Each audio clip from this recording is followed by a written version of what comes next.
Hola chicos! In this video we're going to look at how to complete the project Cuánto cuesta la comida en otros países. So we're going to be looking at what food costs and what food is available in other countries via supermarket websites. And this is going to help us address our learning target that I can talk about food and meals in other countries and compare it to my own life, okay?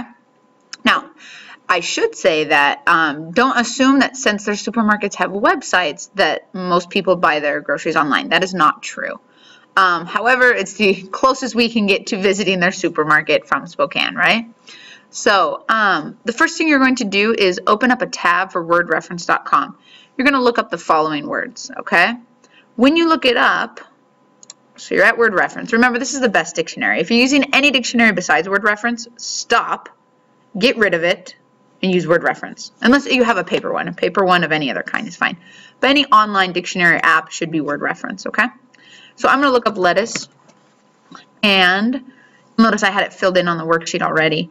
There's a couple definitions. So remember, you always want to check the context. Obviously, we're talking about food. So we're not going to talk about the old slang word for money, right? We're talking about vegetables. La lechuga. Now, it ends in an A, so I can assume it's feminine, but if I'm not sure, I can mouse over this, and it's going to say NF, which means femenino. Or here, if it were a masculine word, it would say NM, which means masculino. And you just have to mouse over, no need to click, okay? So you're going to look up those 6 words. Then you're going to explore one of the following grocery store websites. Make sure when you type in these web addresses that you type them in exactly. If you don't, you'll get an error message and you'll say, oh, it's not working, but you need to type it in correctly, okay? So there are 4 supermarket websites I've given you. One for Chile, one for Paraguay, one for España, and another one for España. So this is the one from Chile, for example. And this is one from España. Now, when you go to the ones from España, initially, I've already done it on this computer, so it's not prompting me. It's going to ask you for a postal code. It does not want your real postal code. It doesn't care where you are. But the reason is that the prices and the availability of products, for example, if you buy something at Target in Spokane, that doesn't mean that it's available at Target in Walla Walla. The same thing happens here.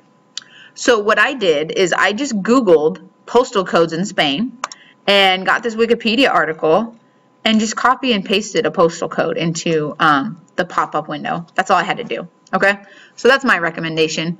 If you want to be safest, go with Barcelona, because Barcelona is a large metropolitan area, so their postal code should work. Okay, if you're really struggling with this website, just use a different one. Okay, because the one from Chile does not ask for that.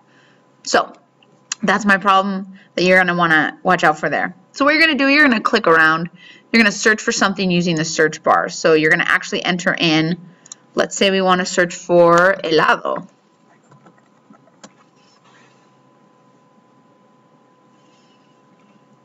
So they've got lots of things with helado. Holy cow.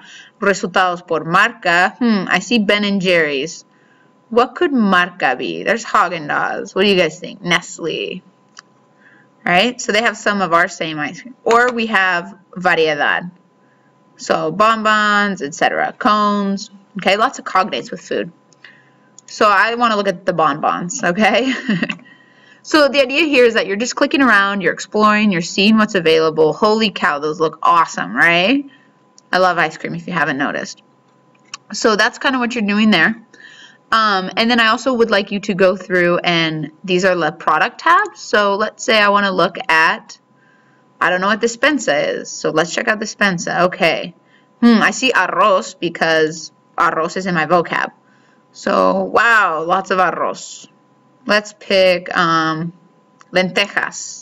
I love lentils. Okay. So remember when I said in the video on the vocab that legumbres is often referred to only things like lentils and otras legumbres and beans. Okay. Not necessarily all vegetables. So keep that in mind. So yeah, I want to buy these. This one looks good. I'm going to click on it. Okay. So you're just exploring, seeing the prices, looking at what's the quantity, right? It's 1 kilo of lentils, okay? So once you're done that, you've kind of explored, I want you to make at least 10 words, make a list of 10 new words. So maybe you didn't know what this lentejas was, but now you do because clearly it's lentils, right? Or maybe you didn't know what despensa was. So you went to word reference and you looked up despensa, whatever, okay? As you explore, write down 10 words in Spanish that are new to you and what their definitions are, okay? Then I'm going to ask you to answer the following questions, okay? Incomplete sentences. Always incomplete sentences. So you're going to answer these questions in the local currency. So let's say I'm looking at my Spain one, okay? And I want, first question is, ¿Cuánto cuesta un kilo de carne? Okay, let's find out. So I need to go to carne. Where do you think carne might be? I'm going to go with general food. No, not here. I don't see it. Oh, conservas de carne. That's probably conserved, so it's probably like canned or something. Let's go productos frescos, fresh products. Carnicería, that looks like carne. I'm going to check that out. So I want just carne regular. So you might have to explore this. I know that carne de vacuno is beef. Okay? So there's different kinds. In Spanish-speaking countries, a lot of times they use carne to refer to all meat. And then you would specify, is it carne de pollo, carne de vacuno, right? Because the word for cow is vaca. Carne de cerdo, pork, etc. So looks like I have this lomo. 1 kilogram is 19.90 euros. So I'm going to answer my question. Un kilo de carne cuesta 19.90 euros. Okay, you're going to write that out. You can leave the numbers in their number form. That's fine. But you're doing this in the local currency. So if you've chosen Chile, do it in whatever Chile's currency is. If you've chosen Paraguay, whatever their currency is. España, whatever their currency is. How do you know what their currency is? You look it up. Google is your friend, okay? Don't be afraid of Google. So you're going to look through those. Here I put a pack of fish. So some places they sell, like if you sell fish frozen, it's going to come in a pack. If you buy fresh fish, you're going to buy it by the kilo. So if you can't find frozen fish and you can only find fresh fish, if you want to change it to a kilo, that's fine. Okay? Una botella de aceite, you probably need to look up what both of those are. Okay? And una torta is from our vocab. Once you've completed this first page, head on to the next one. You're going to visit one of the following websites. These are recipe websites, okay? You can choose any of them, and you're going to choose a recipe. So I'm going to go to this one. I'm going to go to the craft one, okay? comidacraft.com. Now, let's say I want party food, fiestas, right? Parties and guests. That looks fantastic.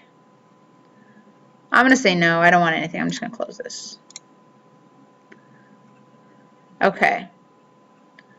Let's say I want to do something easy. Brownies. I like brownies. So I'm going to look here. It's going to tell me what the ingredients are. You need to pick something with at least 8 ingredients, because I'm asking you to do 8 ingredients. So 1, 2, 3, 4, 5, 6, 7, 8. Yeah, I just got it. So you're going to find those 8 ingredients. And then, so let's say you want to do this recipe in Chile. So you're going to look for those ingredients on the website and figure out how much they cost. Okay? Then you're going to tell me how much does it cost in the local currency and how much does it cost in US dollars. So let's, for example, maybe I was making tuna casserole. So I need a can of tuna. So I'm going to say, in Chile, una lata de atún cuesta 1,000 pesos chilenos o 1.60 dólares estadounidenses. Okay? So you're going to choose your country. It does not matter what country you choose. It doesn't matter if you do a different one from the front page. I don't care. Choose a country. Tell me how much those ingredients cost to buy. Even if you only need a tablespoon of flour, you probably have to buy a whole package of flour to get that, okay? So keep that in mind. And if you can't find any of the ingredients, choose a different recipe, okay? So make sure you choose a recipe with ingredients you can find. And that's it. So do that and you're done. And remember, how do you convert from currency to currency? We're going to work on this in class, so you'll be squared away there, okay? Good luck. Make sure you answer incomplete sentences all the time. Follow the instructions and watch the video again if you need to, okay? We'll see you next time. Ciao.